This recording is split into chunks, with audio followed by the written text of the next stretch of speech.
What is going on, everyone? Welcome to the video. You're probably a little confused right now. You're probably wondering, why is this guy dribbling a soccer ball? I thought I signed up for a running channel, and you did.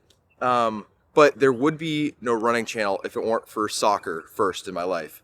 And obviously, if you've been following this journey for the past few weeks, you know that I had to miss my last marathon. I got sick, and it was one of the biggest disappointments I've dealt with in a long time.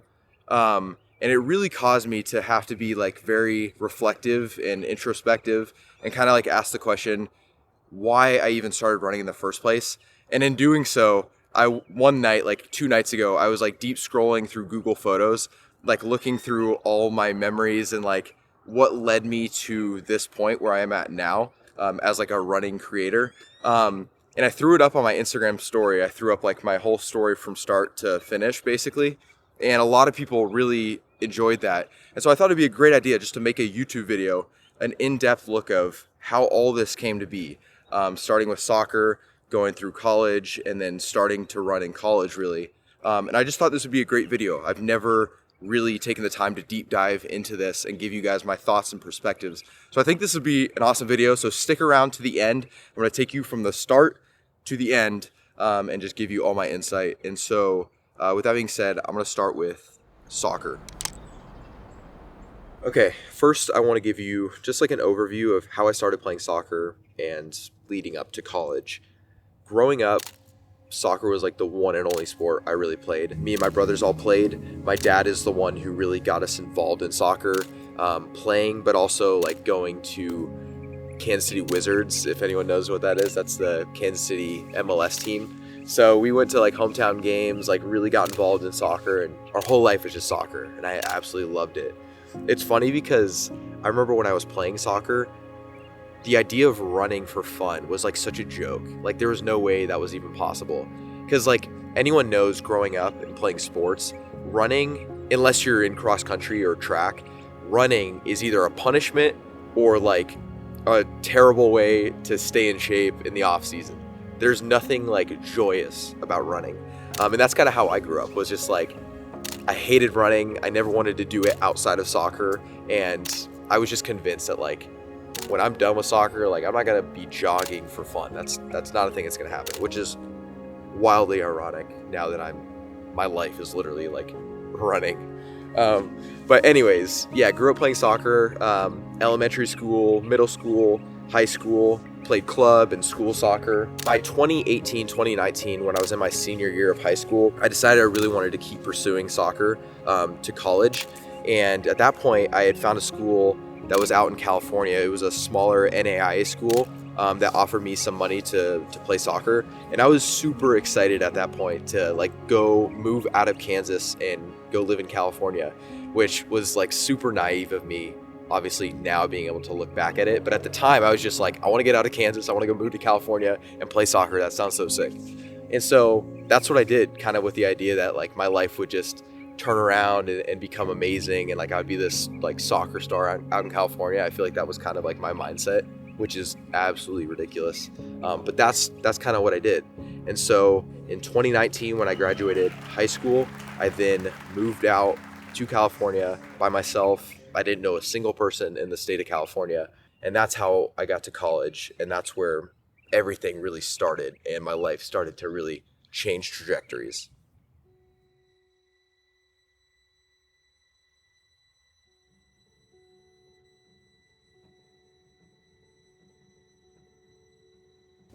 Alright, so I'm here right now, in the Walmart parking lot, just chilling. I don't know. Just getting hit with major. I just feel sad, but anxious, more anxious than sad, I guess. Just worrying, thinking a lot about just what's next and all the things I've got coming up. Just with, I've got college soccer coming up. I'm going to California, somewhere I've always wanted to live. I'm getting paid to go there pretty much. It's an awesome place, awesome school, great soccer team. I'm so excited. Like I've worked all summer, a lot of hard times. I mean, working out every day, eating strict diet. It's been hard. Like it's actually been like the hardest summer from a physical standpoint. But it's been good to push myself. I don't know, I'm about 4 days out from leaving. And all I can say is I'm just anxious. I'm just nervous, but excited. It's just weird. Catch myself thinking a lot about what's gonna be in the future and what's gonna happen. I'm also nervous because I wanna literally be the best player on my soccer team. I know that's not gonna be the case, but I wanna strive for that, and I wanna be a starter and make a difference and do stuff. I don't just wanna be someone who goes through life and doesn't really make that big of a difference. Like, I wanna do something. I don't know, whether it be in film, whether it be in sports.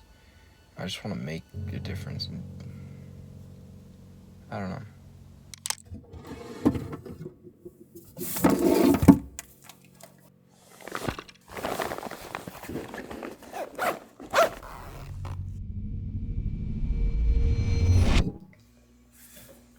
So obviously that clip was pretty difficult to watch. It's actually a clip that I found like pretty recently. I kind of forgot I had made it. But back in that time of life, like before I went to college, I would make these kind of like video diaries talking through my feelings. Some people, like write in actual journals and stuff. But for me, I just like would take the phone out and just like record my feelings raw. And that's what that clip was. And you're probably wondering like, what happened? Because like you were excited to go to college and get to college and play soccer. Why'd you sound that way in that video?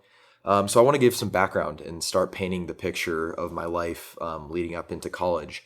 That video was 4 days from the day I left for college. And obviously you can tell I'm feeling very anxious, just didn't know where I wanted my life to go or where it would go, what college would be like. I was feeling sad that I was leaving home, all those things. Now, just to backpedal a little bit, a few months before that, when I graduated high school, I immediately was like, okay, I'm going to college to play soccer. I want to become the best soccer player I can. I want to get as fit as possible and get really disciplined and go into the season and be a key player on the team. That was my like true mindset. And in my mind, the best way to get fit was like to go train at the field every day and then also eat less so that I could be skinnier and smaller so I could run more and just be more fit. And that was my idea. I didn't know how to approach fitness or nutrition really. So I just started literally eating less food and going to the field and putting in work every single day. And that's what I did. I would go to work all day and then in the evenings I would go to the field and train. And what started out as such like an innocent like thing, just wanting to get fit for soccer, actually led to like one of the worst periods of my whole life when I got to college.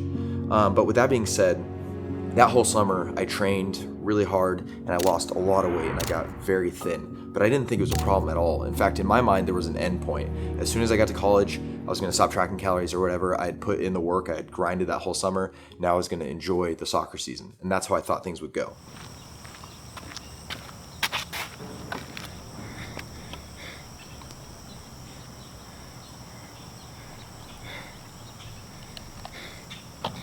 Well, ladies and gentlemen, it's over. Today's the day that I go to college, and I'm moving to California. So yeah, the past couple days I've just been saying goodbye to people. Definitely gonna miss everyone though. Gonna miss Kansas. I love living here and stuff. But it's time to move on. It's time to do new things, try new things, play soccer. I've been training all summer, just putting in absolute work, but it's gonna be worth it because I wanna push myself and just learn that kind of thing, before I go off to college. But I'm excited, so it's gonna be great. But now I'm gonna go get a shake with my mom one last time, go get breakfast, finish packing up, say goodbye to everyone, and we're off. We'll see you guys in LA. So in August of 2019, my dad and I flew from Kansas to California. He dropped me off, and just like that, I was alone in the state of California.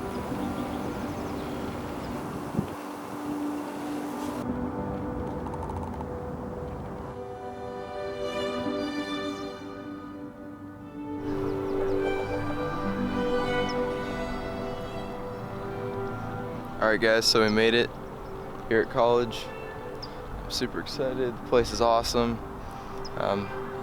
So yeah, I'm glad thanks for coming along this journey, and we'll see where life takes us, and I'll take you guys along. I think we can all relate to this. You go into these new chapters of your life with these expectations and ideas for how things are going to pan out. And oftentimes when we go into life with those ideas and expectations, life throws you a curveball, and it does almost the complete opposite of what you thought it would. And that's what happened to me in college. As soon as I got there, it didn't take a week for me to realize that like things were not panning out the way I thought they would. I was feeling lonely, sad, I missed my family, I was having a lot of trouble making friends, and I wasn't playing good soccer, and I wasn't getting playing time.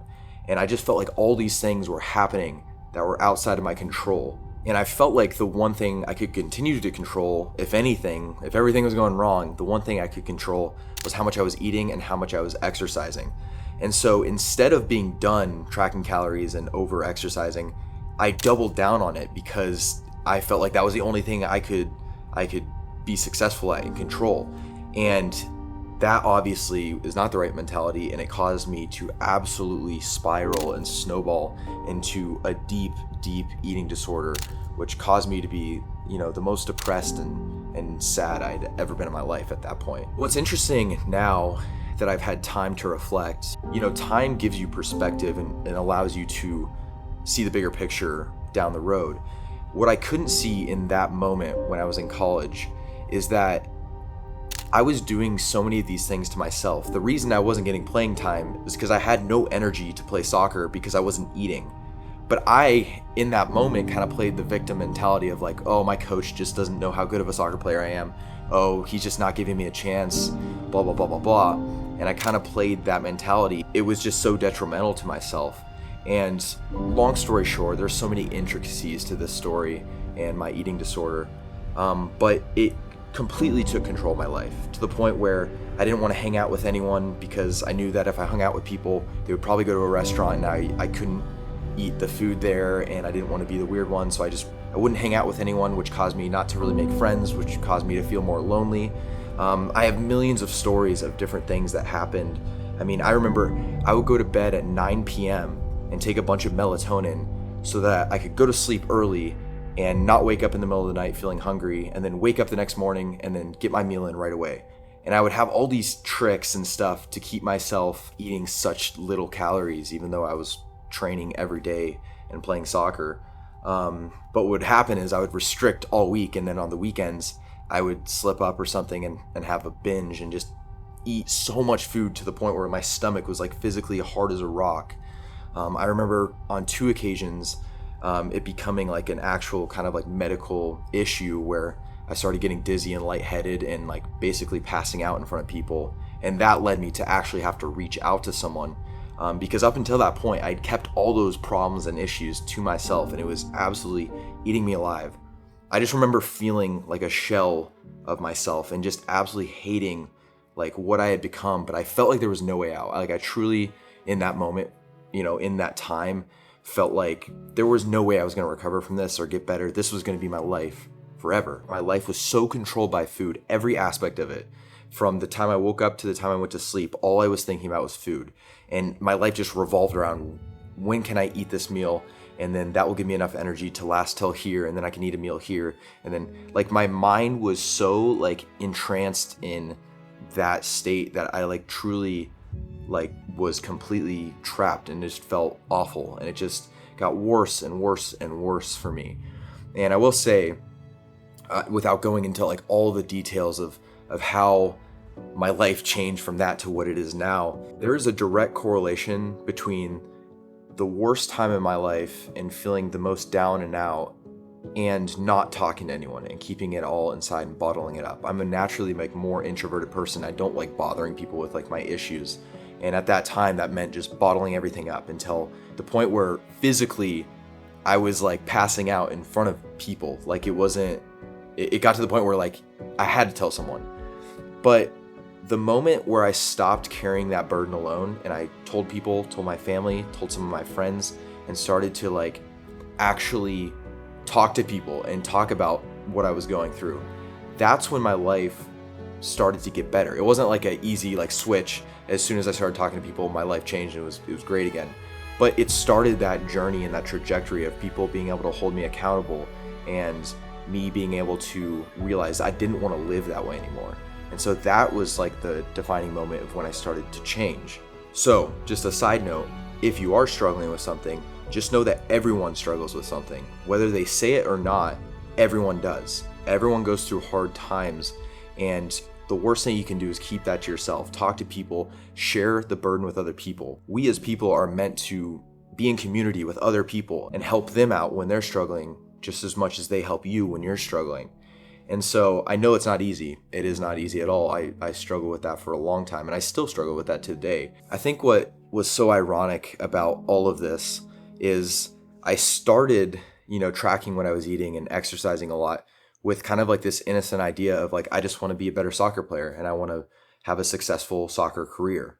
But the very thing that actually prevented me from having a successful soccer career and actually ended up ending my soccer career was that thing that started out so innocent, but I didn't keep it in check and I didn't keep it under control. I just let it spiral and let it get too crazy. And just, I'm so grateful for going through all of that, because that's what really shook me and really humbled me to my core and caused me to really ask, what am I doing? What do I want out of life? I don't want to keep living this way.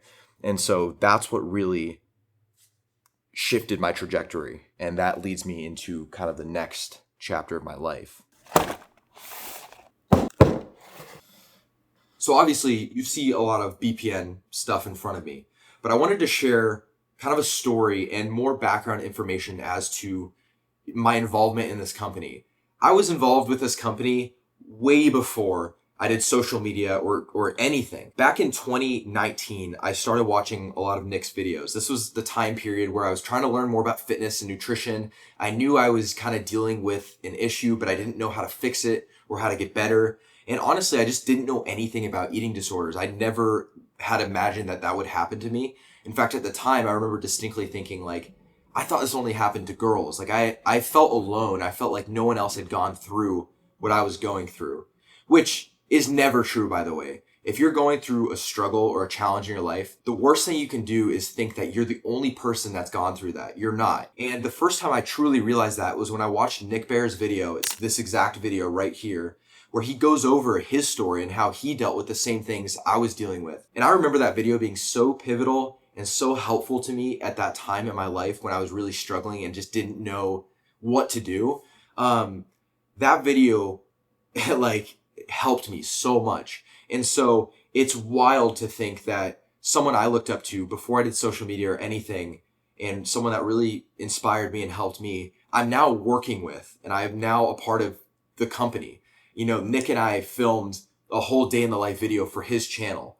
And it's just crazy because back in 2020, BPN did a pop-up shop in Venice, California. And I had my friend drive me out there so that I could go meet the team, because I was just a huge fan at that point, and I was also, dealing with the things I was dealing with. And so he drove me out there and I met Nick. Here's the clip of the video back in 2020. Hey, what's up, man? I was just a really shy kid, no social media, very self-conscious, and just a totally different person than I am now. But that's why I'm so passionate about BPN. Honestly, the supplements are secondary. They are high quality supplements. They're great supplements. I use them in everything I do. But that's secondary to what I love most about the company. And it's the community of people that this company brings together. The people who support the brand and the people behind the scenes at the brand are all people that I want to be surrounded by and I want to be a part of. And that's why I rep this brand so hard. Of course, I want you to use code Nico on all these products because I think they're great products and that supports me. But it's just I'm so grateful to now be on the back end of a company that helped me so much. And I want to be a part of something that can also help other people who may be struggling with the same thing I struggled with. So the next chapter in this whole story is COVID. COVID played such a huge role in this story. March of 2020, I went back home for spring break, and that's when everything got canceled.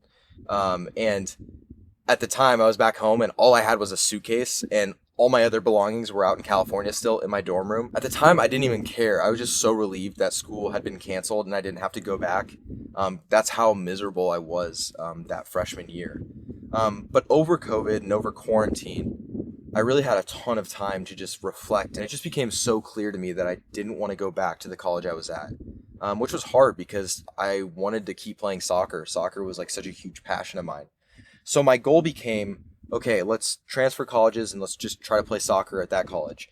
And long story short, I had a few friends that went to GCU and they really liked it. So I decided I'll try that. So that's what I did. I decided to transfer to GCU, and I wanted to walk on the soccer team and try to earn a spot on the roster, which was going to be difficult because they're Division 1 and the school I was playing at was NAI. So that's a pretty big jump. And so every single day since I decided to transfer to GCU, I was outside training. All right, so it is May 31st right now. Basically just yesterday I told my parents that I didn't want to keep going to the college I was going to. Instead I wanted to transfer to GCU, which is D1. And I don't know what that means. I may never play soccer again, and I know that. But I'm out here, I'm going to keep working. I'm going to get as good as I possibly can to give myself the best shot I can of playing. And I know like it's going to be a lot of freaking work. I feel like this is the right move for me. So I'm going to put in work. It's not going to be easy, but stay warm.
After I got the news that tryouts were canceled, that was a really hard pill to swallow because I'd worked so hard for that tryout and now I didn't even have the opportunity to do it. And I remember just feeling really disappointed and down about that. And one day I just decided to go for a run just to like clear my mind, which remember up until that point, running to me was not ever something that you could enjoy. It was either a punishment or just a way to stay in shape for soccer. But I remember going out to the GCU track and running 5 miles around it, listening to some music. And I got done with that run and I was like, wow, that felt great. It was the first time a run had just felt like amazing. And I think that was the pivotal moment where I saw that running could be more than just something miserable. And so from there on, I started just running more and more consistently. Just like 3 miles here and there, a couple times a week. Nothing crazy. I didn't follow any real structure, but I just slowly but surely learned to love it. And I realized that like the more I ran, the better I became at it. There was no like crazy science behind it. It's just like, if you want to become a better runner, you just run more. And I remember one time I went out for a 3-mile jog. This was another run that like changed my life. I went out for a 3-mile jog and I ended up running 10. I just ran 10 miles. Because I had like the biggest runner's high ever. It was like the first time it ever happened to me. And that is what really spiraled into this like passion to push myself and try things I've never thought were possible. Like I never thought I could run double digits. But then after that run, I was like, shoot, can I run a half marathon now? That's only 3 miles more. And it just started this epic trajectory that I'm now on, pursuing running goals. And it's less about the running as much as it is setting goals for yourself and keeping yourself moving at all times. Doors are gonna close in your life. Like the door to soccer closed for me, but other doors will open if you go and try to find them. And that's what I did. After soccer ended, I didn't kind of wallow in like self-pity. I was sad about it, but I just kept moving forward. And if I wouldn't have done that, I wouldn't have found my passion for running and also my passion for creating content and videos and inspiring other people. So that is how running really got involved in my life later on in college.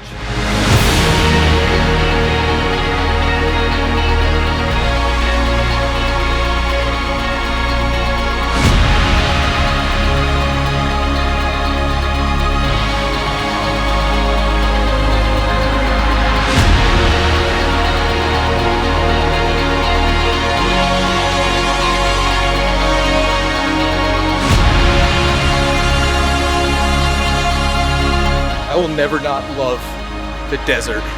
Arizona just made me love, like look at that. We're in the desert, there's mountains, cactus, everything. Beautiful sunset, beautiful weather. I absolutely love it here. Arizona hits.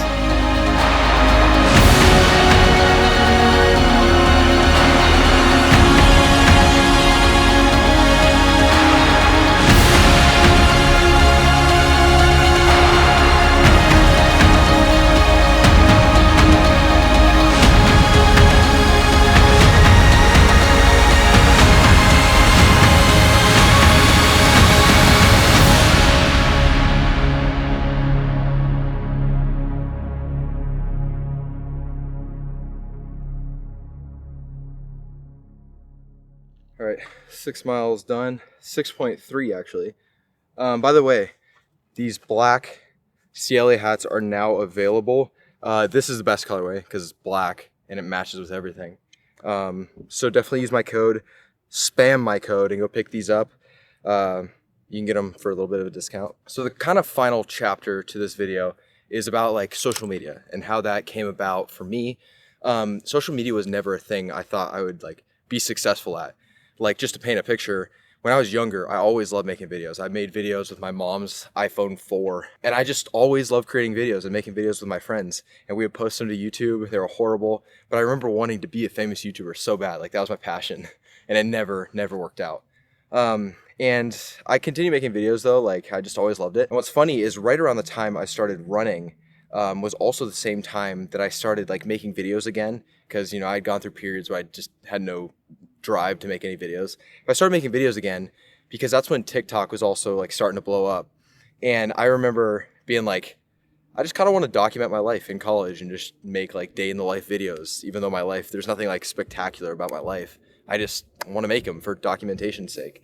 And so I started making those videos, and that's how I started building a following in the first place, was through those Day of Eats videos. And I just was super consistent with it, and slowly but surely it started resonating with people, like a lot of people. And 3 months after I started posting those, I gained 100,000 followers, which was like mind-blowing to me because I'm naturally just a very like shy, introverted guy. And so all of a sudden the idea that like hundreds of thousands of people were seeing my videos was crazy, but it was so cool. And like when I got to college, I had no idea what I was going to do. I kind of figured I'd just get a marketing degree and then go work whatever job. Like I honestly had no idea. And social media and filmmaking kind of came back into my life, and I was able to combine my passion for fitness and running and soccer and all that with filmmaking. And I was able to turn it into a career, what it is now for me. I remember at this point in college, over breaks and over summer, I was working back at the car wash to pay for a portion of my college tuition. And I remember I was finally able to quit the car wash, which I did not like working at the car wash.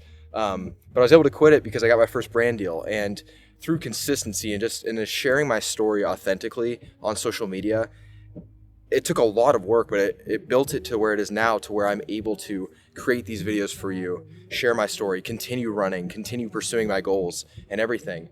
And so I never got into social media to make it a living. I never thought it would work out. I've wanted it to work out for a long time, but I didn't think it actually would. And now here we are, and I've been able to grow this platform, to what it is now. And I'm so grateful for everyone who's supported. There are people who've been watching since the very start, and all the people that are joining right now. I'm grateful for all of you, because I'm able to keep doing this, doing what I love. And my life has changed so much from the time I got to college to now. And I wouldn't change anything. There's still hardships in my life. There's still times where I am down or not doing great. But that's just life. Like, you go through peaks and valleys. And I just want to share my story authentically to you, whether I'm going through something tough or whether I'm going through something amazing. You're going to see it all here. And I'm just grateful that my life is at this point now. And I attribute a lot of the success I've found over the last few years to running. Running has had a direct correlation to my overall joy and happiness. And it's like I said, not just about the physical act of running. It's about like what it does for you mentally, what it does challenging you and getting you to a point where you believe that you can do something you never thought you could do. That's what running's done for me. That's what it's done for my life. And that's why I love it. And missing this last marathon was devastating to me, but it caused me to reflect on why I love running. It never was for a time. It never was to run a 250 marathon. It's never been about that. It's always been about just the pure love of like going out there and challenging myself and pushing myself towards goals. The journey to the goal is the important part, not necessarily goal, but the goal will come if you're committed to the journey and you give it your all. So with that long spiel being said, I hope this gave you just a look into my life over the past few years, kind of what got me to where I am now. Thank you all for watching the video. I hope you enjoyed. If you did, drop a comment, I love reading through all the comments and hearing your feedback and just seeing all the support. It means a lot to me. But with that being said, I will see you all in the next video.